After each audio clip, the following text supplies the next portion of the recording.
Para todos, muito boa noite. Aqui estamos, como sempre, às segundas-feiras. Hoje vamos falar dos partidos políticos, compreender o que é que se passa com o funcionamento da nossa democracia ao nível da evolução e da situação atual dos partidos políticos portugueses.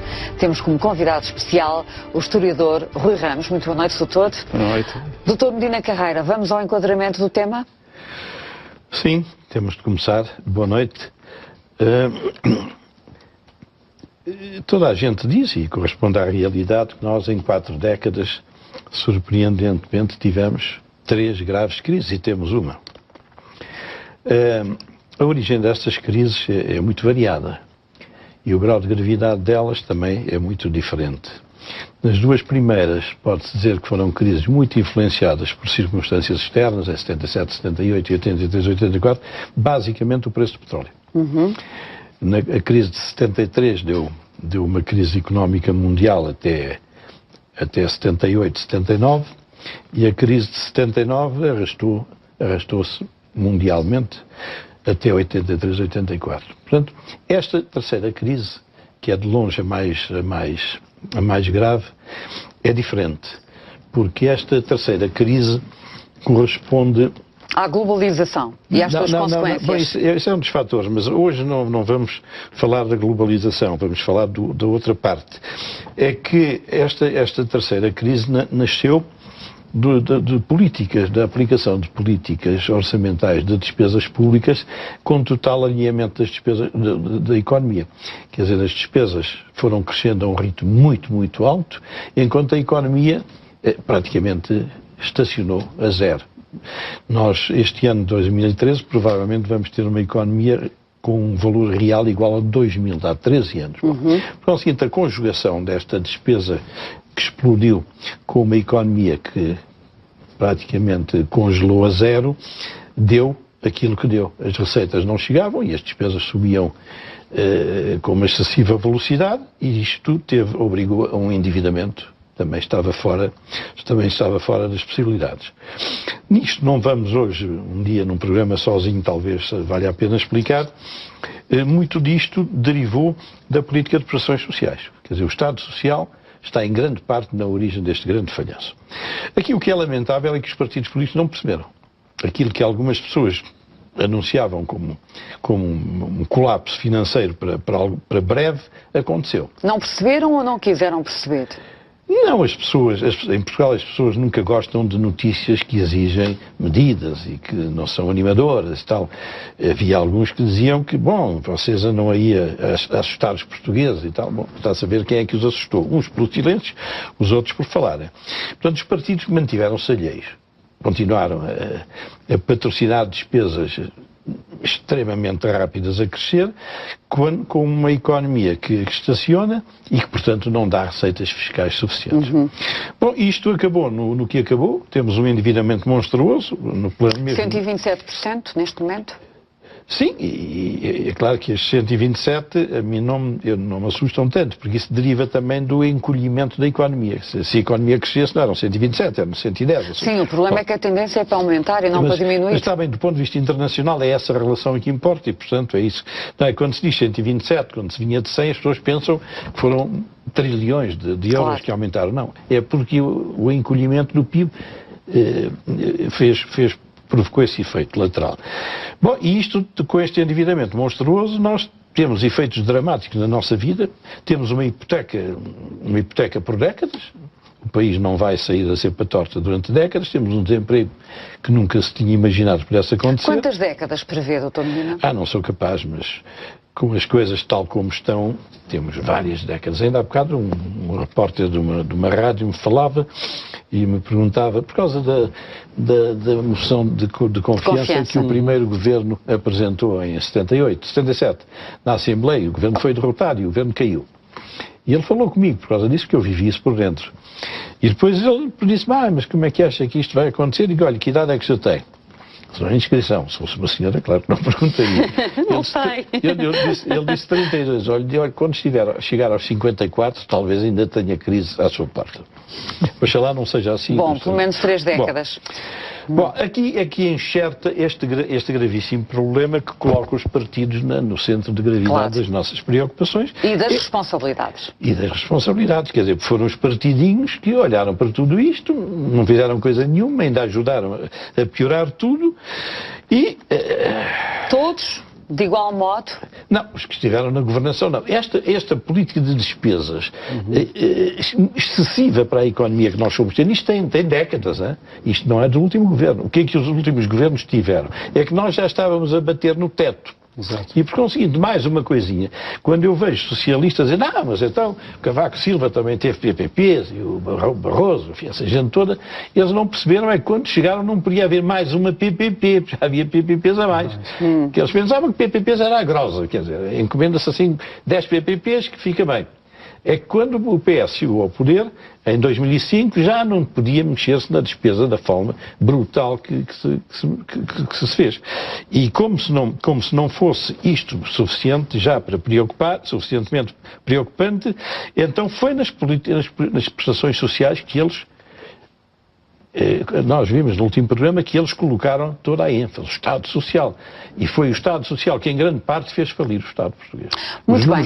Vamos então ouvir a opinião do Dr. Rui Ramos sobre as responsabilidades das nossas elites nas crises que temos vivido nos últimos tempos e, principalmente, nesta última. Qual é a sua análise?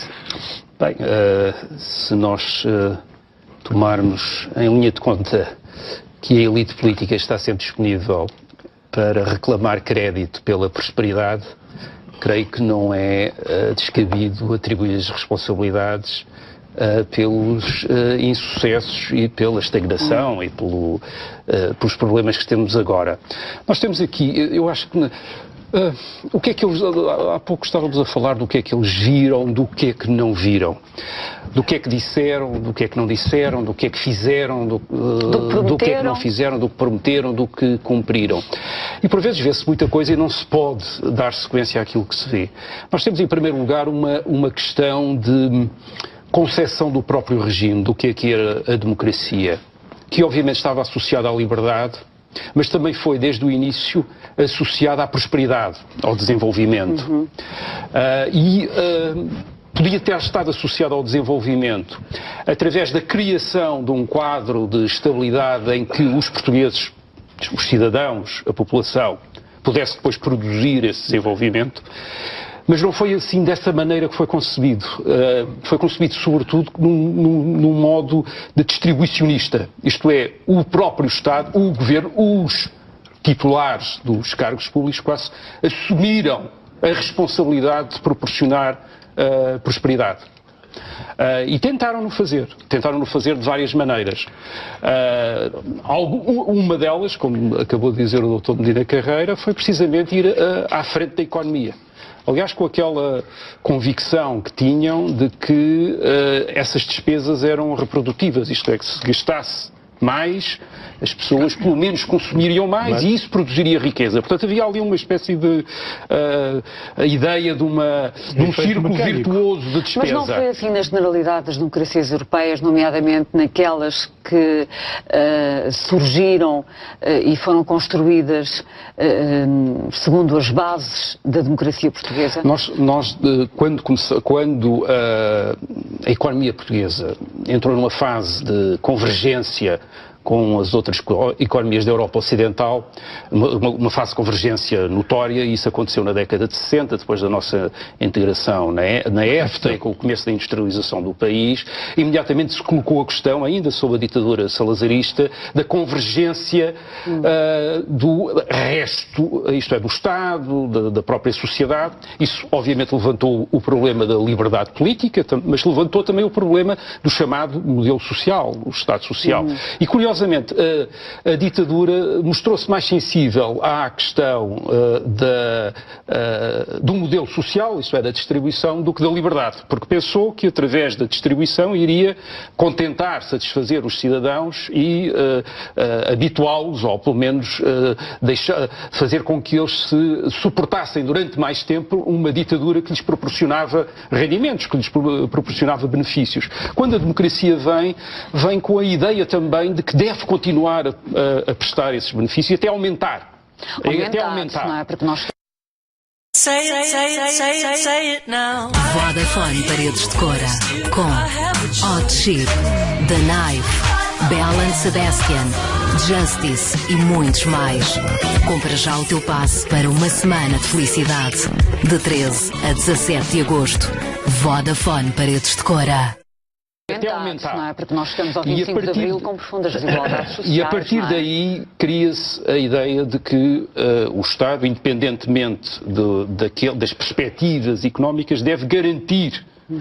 Essa garantia, obviamente, não foi apenas distributiva. Por exemplo, uma das coisas que os governos, depois do 25 de Abril, sobretudo a partir de 76, 77, fizeram, foi uma aposta na integração europeia, isto é, na entrada no mercado no mercado único. Ainda não era um mercado único, mas era o mercado comum, e depois aparece o mercado único mais tarde, como uma forma de criar uma perspectiva em que o investimento e o trabalho em Portugal pudessem expandir-se.